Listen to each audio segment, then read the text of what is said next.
En apenas 13 DOAs, una superpotencia fue acorralada sin disparar un solo tiro. ¿Qué sucede cuando una superpotencia se da cuenta demasiado tarde de que ha sido superada en su propio juego? Imaginen esto: Rusia dedicó años a perfeccionar el arte de la guerra en la sombra en operaciones invisibles, negación plausible, provocaciones cuidadosamente calculadas. Occidente condenaba, negociaba, dudaba. Repetiría una y otra vez. Era una estrategia que había funcionado a la perfección durante décadas, pero en tan solo 13 días, del 17 al 30 de diciembre, toda esa estrategia se derrumbó, no por una confrontación militar, ni por amenazas nucleares, sino por algo mucho más devastador: a la burocracia convertida en un arma para estrangular la economía. El mar Báltico, la histórica puerta de entrada de Rusia a la riqueza europea, se transformó de la noche a la mañana de una ruta comercial a una trampa sin salida, y el artífice de esta transformación, no un general ni un almirante, sino una pequeña nación báltica que decidió que las reglas podían ser tan letales como los misiles. Esta es la historia de cómo la OTAN no solo respondió a la agresión rusa, sino que reescribió por completo las reglas de la guerra moderna. Si quieres ver más videos como este, asegúrate de darle a me gusta, suscribirte y activar las notificaciones. Esto realmente ayuda al crecimiento del canal. Durante años, Moscú operó bajo una premisa cómoda: a la OTAN era reactiva, burocrática y lenta en sus acciones. Presionaba un poco por aquí, tanteaba un límite por allá, y para cuando la alianza decidía una respuesta, ya habías avanzado 3 pasos. Los estrategas de Vladimir Putin habían perfeccionado este enfoque en la región del Báltico con precisión quirúrgica. Buques fantasma con sus transpondedores desactivados se desplazaban a la deriva por aguas disputadas. Se producían misteriosas interrupciones de cables en zonas internacionales. Las violaciones fronterizas se descartaban como errores de navegación. Y Occidente presentaba protestas diplomáticas, mientras Rusia discretamente reconfiguraba la realidad sobre el terreno. El Kremlin creía que podía seguir jugando a este juego indefinidamente. Lo que no reconocieron fue que cada provocación, cada riesgo calculado, estaba siendo catalogado. La OTAN no dormía, observaba, aprendía y se preparaba. Entonces llegó la orden que lo cambió todo. En una fría mañana a lo largo del río Narva, un aerodeslizador de la Guardia Fronteriza rusa cruzó territorio estonio. 3 militares lo acompañaban. La explicación de Moscú era previsible: un simple error de navegación, nada más. Pero la inteligencia estonia captó la fachada de inmediato. No se trataba de un accidente, sino de una investigación. Rusia estaba poniendo a prueba el compromiso de la OTAN con el artículo 5, la cláusula de defensa colectiva de la alianza. ¿Lo invocaría Estonia? ¿Respondería la OTAN? ¿O se produciría el ciclo habitual de condena seguida de inacción? El ministro de Asuntos Exteriores de Estonia, Margus Tsahkna, se presentó ante las cámaras con un anuncio que hizo temblar los pasillos del Kremlin. Sus palabras no estaban envueltas en sutilezas diplomáticas ni advertencias vagas. Fueron clarísimas y sin precedentes por su franqueza. Cualquier agresión militar que Rusia inicie contra la OTAN, declaró, la atacaremos directamente al corazón de Rusia. No esperaremos a que Rusia entre en nuestros territorios para contraatacar. Este es un mundo completamente diferente. Pero Tsahkna no se detuvo ahí. Reveló algo que dejó pálidos a los estrategas militares rusos.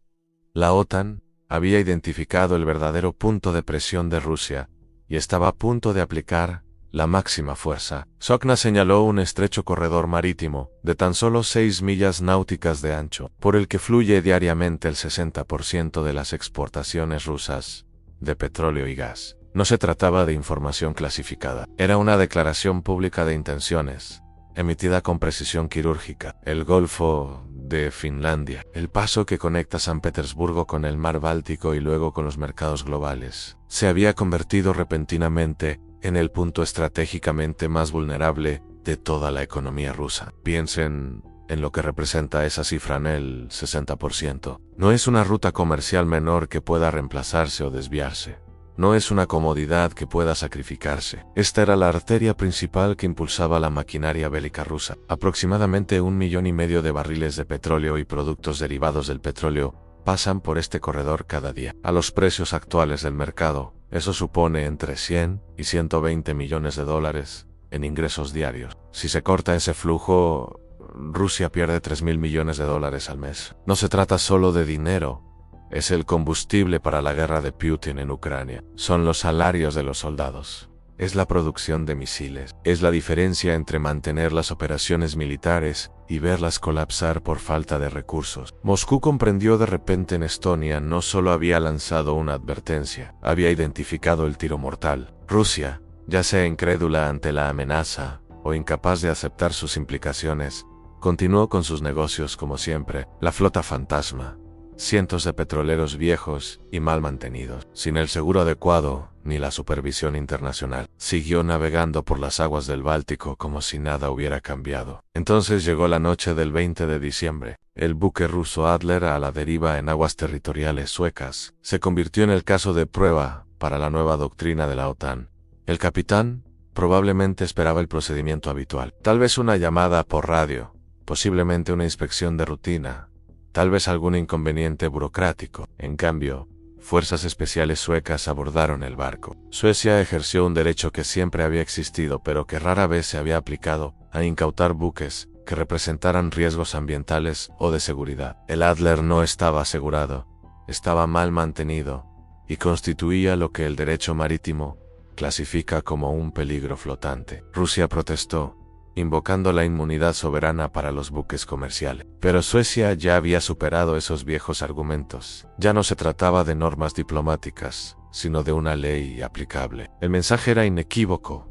A la era de la flota encubierta rusa, que operaba con impunidad, había terminado. Suecia había abierto la puerta. Ahora, Finlandia la cruzaría. 10 días después de la operación sueca, las autoridades finlandesas identificaron otro buque sospechoso en el Eagle S, que partía de San Petersburgo. Lo que sucedió a continuación se convertiría en un caso paradigmático de la evolución de la guerra moderna. 80 metros bajo la superficie del mar, en las coordenadas exactas donde la infraestructura submarina crítica conecta Finlandia y Estonia. El Eagle S realizó una serie de maniobras inexplicables. El barco echó el ancla, y el capitán alegó mal tiempo y preocupaciones de seguridad. Pero aquí es donde la historia se pone interesante, Annie. A pesar de alegar la necesidad de resguardarse del mal tiempo, el capitán nunca apagó los motores. En cambio, el barco se movió a plena potencia, mientras el ancla, de varias toneladas, se arrastraba por el lecho marino durante kilómetros. No se trataba de fondear por seguridad. Los expertos marítimos reconocieron de inmediato el perfil AN.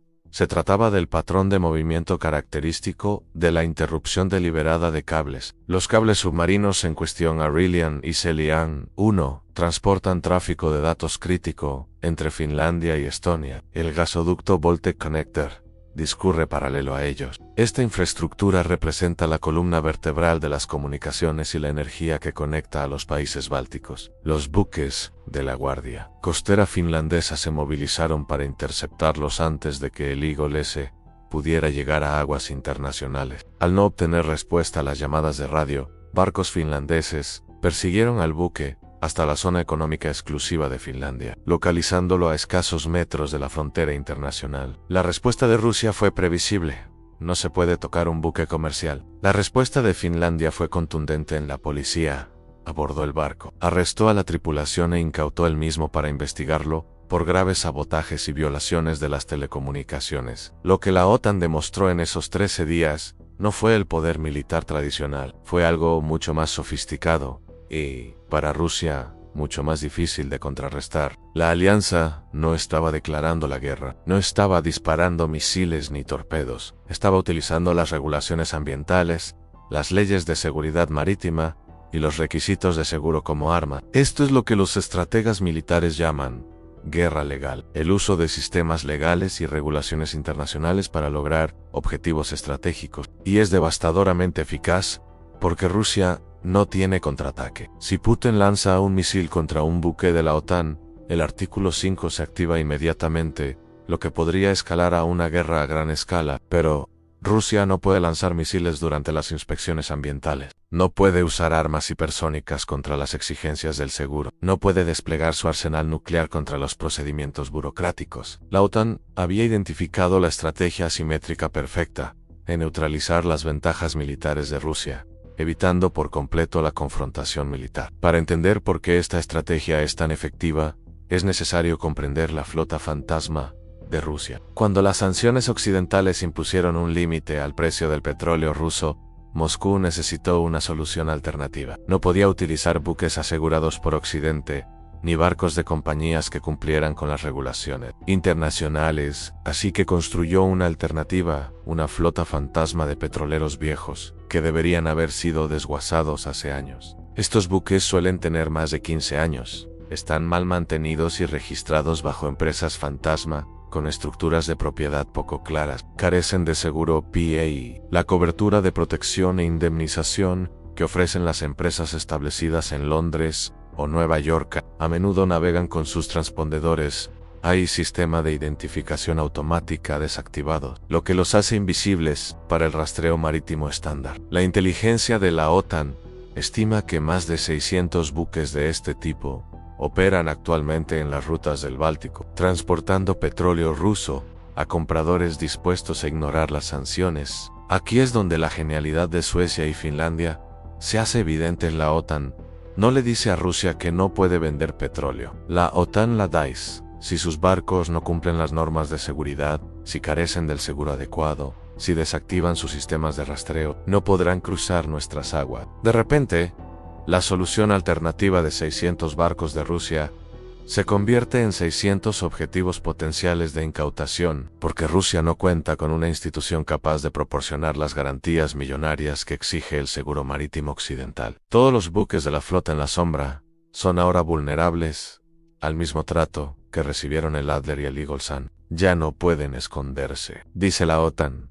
Los encontraremos a todos y cada uno de ustedes. Las implicaciones se extienden mucho más allá de las terminales de exportación de San Petersburgo. Kaliningrado, el aislado enclave militar ruso, encajado entre Polonia y Lituania, se ha convertido repentinamente en una pesadilla estratégica para Moscú. Este territorio ruso, separado del continente y rodeado por miembros de la OTAN, depende completamente de las líneas de suministro para su supervivencia. Lituania ya ha restringido las conexiones ferroviarias. La única ruta de suministro fiable que queda es la marítima desde San Petersburgo. Si Estonia y Finlandia cierran efectivamente el Golfo de Finlandia, Kaliningrado se enfrenta a una lenta hambruna. Suministros militares, combustible, alimentos, todo llega por barco. Si se sella el corredor, el enclave se vuelve insostenible. El ministro de Asuntos Exteriores de Estonia, Sakna, lo dejó claro.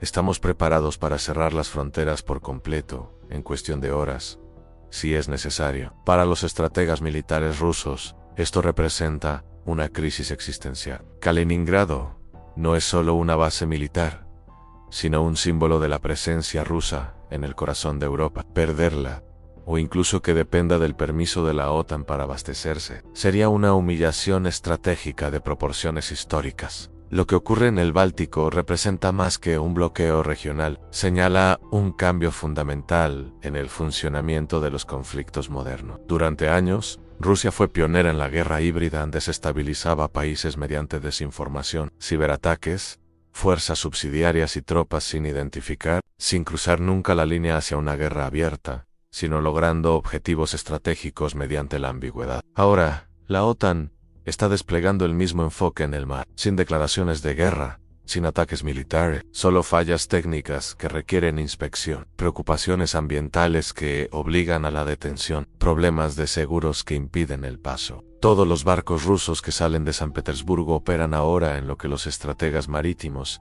llaman la zona gris, un espacio donde los buques de la OTAN pueden detener, abordar y confiscar barcos con pretextos perfectamente legales. Humo excesivo en el motor, peligro ambiental que requiere inspección, desviación de rumbo, problema de seguridad que requiere detención, respuesta por radio tardía, comportamiento sospechoso que justifica la incautación. El poderío militar ruso se vuelve irrelevante porque la batalla no se libra con armas, se libra con capitanes de puerto, inspectores ambientales y aseguradoras. Esta presión en el Báltico repercute mucho más allá de Moscú.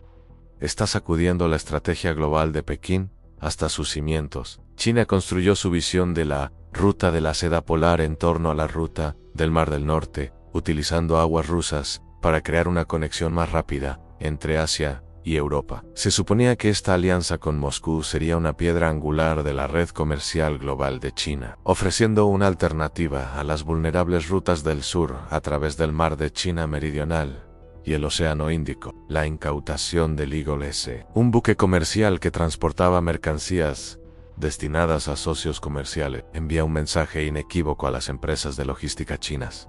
La ruta rusa ya no es fiable. Si Rusia no puede garantizar el paso seguro de un solo carguero por aguas que ha controlado durante siglos, ¿cómo puede proteger los productos chinos? ¿Cómo puede servir como socio estable en la gran estrategia económica de Pekín? Los estrategas chinos observan con creciente alarma el desarrollo de esta situación. La asociación ilimitada con Rusia, anunciada con tanta fanfarria, está revelando sus limitaciones. A la hora de la verdad, Rusia no puede proteger ni siquiera a sus propios buques de las maniobras legales de la OTAN, y mucho menos de los intereses comerciales de China. Cada día que dura este bloqueo, la presión dentro de Rusia se intensifica. Los oligarcas que amasaron fortunas con las exportaciones energéticas ven cómo sus fuentes de ingresos se estrangulan. Los magnates de la energía, acostumbrados al acceso directo a los mercados europeos, se encuentran atrapados tras las barreras legales de la OTAN.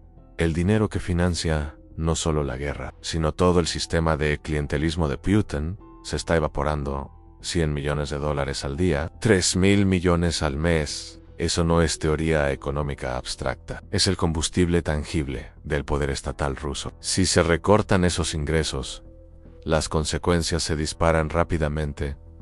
El rublo se debilita, las importaciones se encarecen, la inflación se acelera, el nivel de vida disminuye. La presión social aumenta. Putin prometió estabilidad a su población a cambio de aceptar el control autoritario. Ese contrato social se hunde ahora junto con los barcos atrapados en los puertos del Báltico. Moscú se encuentra en una situación insostenible. Opción 1. Desplegar escoltas navales para proteger la flota en la sombra. Pero eso constituiría una agresión militar contra los miembros de la OTAN, activando el artículo 5 y potencialmente iniciando una guerra que Rusia no puede ganar. Opción 2. Aceptar las incautaciones e inspecciones, pero eso significa renunciar al 60% de las exportaciones de petróleo y ver cómo la economía implosiona. Opción 3. Buscar rutas alternativas, pero la geografía no ofrece soluciones. El mar Báltico solo tiene una salida, y la OTAN lo controla por completo. Desviar la ruta a través de los puertos árticos sería prohibitivamente caro y logísticamente imposible a la escala requerida. No hay una cuarta opción. El poderío militar de Rusia, sus tanques, misiles, submarinos y arsenal nuclear, no puede resolver este problema. No se puede bombardear una regulación ambiental. No se puede infringir un requisito de seguro marítimo. Occidente ha arrastrado a Rusia a un campo de batalla donde las ventajas tradicionales de Moscú no significan nada. Esta operación revela algo profundo sobre la evolución de la OTAN durante años. Los críticos describieron la alianza como lenta, burocrática y paralizada por requisitos de consenso. La maquinaria propagandística rusa retrató a la OTAN como débil e indecisa, incapaz de responder rápidamente. La operación del Báltico destroza esa imagen por completo. Estonia identificó la estrategia. Suecia ejecutó la primera incautación. Finlandia cerró la trampa. Todo en 13 días, con una coordinación perfecta y una justificación legal unificada. Toda la costa báltica es ahora territorio de la OTAN. Estonia, Letonia, Lituania, Polonia, Alemania, Dinamarca, Suecia y Finlandia. El propio mar se ha convertido en un lago de la OTAN, con la armada rusa prácticamente embotellada en sus propios puertos. San Petersburgo, la ventana a Europa de Pedro el Grande, se ha convertido en la prisión de Putin mirando hacia Europa. Este bloqueo del Báltico sienta las bases para futuros conflictos que se extienden mucho más allá de la crisis actual. La OTAN ha descubierto cómo someter a Rusia sin desencadenar una escalada nuclear en estrangulamiento económico mediante mecanismos legales. Rusia puede poseer armas nucleares, pero esas armas no pueden garantizar seguros para petroleros, anular inspecciones ambientales, evitar las normas de seguridad marítima, restaurar el acceso a rutas comerciales bloqueadas. Occidente ha identificado la vulnerabilidad crítica de Rusia. no su ejército, sino su economía y logística, a menos, y ha desarrollado un conjunto de herramientas para explotar esa debilidad, sin recurrir a la guerra convencional. Este es el futuro del conflicto entre grandes potencias. No se trata de nubes de hongos, ni batallas de tanques, sino de cierres de puertos y de negaciones de seguros. No se trata de invasiones ni ataques aéreos, sino de trámites legales que tienen el mismo efecto que un bloqueo naval. El aislamiento de Rusia es total, rodeada al norte por Finlandia y Suecia, bloqueada al oeste por los países bálticos, limitada al sur por la resistencia de Ucrania y la expansión de la OTAN. Lo que una vez fue una superpotencia global, capaz de proyectar influencia a través de los continentes, se ha reducido a un estado regional que lucha por mantener el acceso a sus propias rutas comerciales. La visión imperial que Putin prometió, restaurar el estatus de gran potencia de Rusia, ha chocado con una realidad en la que pequeñas naciones como Estonia y Finlandia pueden imponer costos estratégicos que Moscú no puede contrarrestar. 17 de diciembre en advertencia de Estonia. 20 de diciembre, toma de Suecia. 30 de diciembre, operación de Finlandia. Estas tres fechas marcan el calendario de la derrota naval de Rusia, lograda sin disparar un solo tiro. La pregunta abierta: ¿a dónde nos lleva esto? ¿Podrá Putin romper este bloqueo por la fuerza? El coste probablemente sería catastrófico. Una confrontación directa con la OTAN, que Rusia no puede ganar. ¿Podrá Moscú negociar una salida que concedería? El acceso a las aguas del Báltico nunca fue algo que Rusia considerara necesario negociar. Simplemente se dio por sentado. ¿Podrá Rusia sobrevivir económicamente si esto continúa? 3.000 millones al mes son insostenibles. Cuanto más dure esto, más profunda será la crisis económica, o seremos testigos de algo sin precedentes, una gran potencia obligada a aceptar las condiciones dictadas por vecinos mucho más pequeños, simplemente porque la geografía y el derecho internacional han creado una trampa infranqueable. La crisis del mar Báltico de diciembre de 2024 se estudiará durante décadas como un punto de inflexión en la forma en que se libran los conflictos modernos. Demostró que en el siglo XXI, el poder militar por sí solo no puede garantizar el éxito estratégico. Los marcos legales, las regulaciones internacionales y la presión económica pueden lograr lo que los misiles y los tanques no pueden: obligar a una potencia nuclear a aceptar la derrota sin siquiera entrar en combate tradicional. Rusia creía que estaba librando una guerra en la sombra, operando en zonas grises donde Occidente no respondería con decisión. En cambio, la OTAN utilizó esas mismas zonas grises para construir una trampa de la que no hay escapatoria. El juego ha terminado. La flota en la sombra está expuesta, el sustento económico está cortado, y el Kremlin está descubriendo que las reglas del poder han cambiado de maneras que nunca anticipó. El corredor de 80 kilómetros a través del Golfo de Finlandia ya no es una autopista, es un callejón sin salida. Y Rusia está aprendiendo que a veces el arma más devastadora no es un misil, es un capitán de puerto con un portapapeles y la autoridad para decir: su buque no cumple con las normas de seguridad. No puede pasar. ¿Cuál es tu opinión sobre esta estrategia sin precedentes? ¿Crees que el enfoque de la OTAN obligará a Rusia a cambiar de rumbo o se convertirá en algo más peligroso? Comparte tu opinión en los comentarios. Para mantenerte al día sobre análisis geopolíticos críticos como este, suscríbete al canal y activa las notificaciones. Analizamos las historias que están transformando nuestro mundo, historias que los grandes medios de comunicación a menudo pasan por alto. Gracias por ver el canal y nos vemos en el próximo.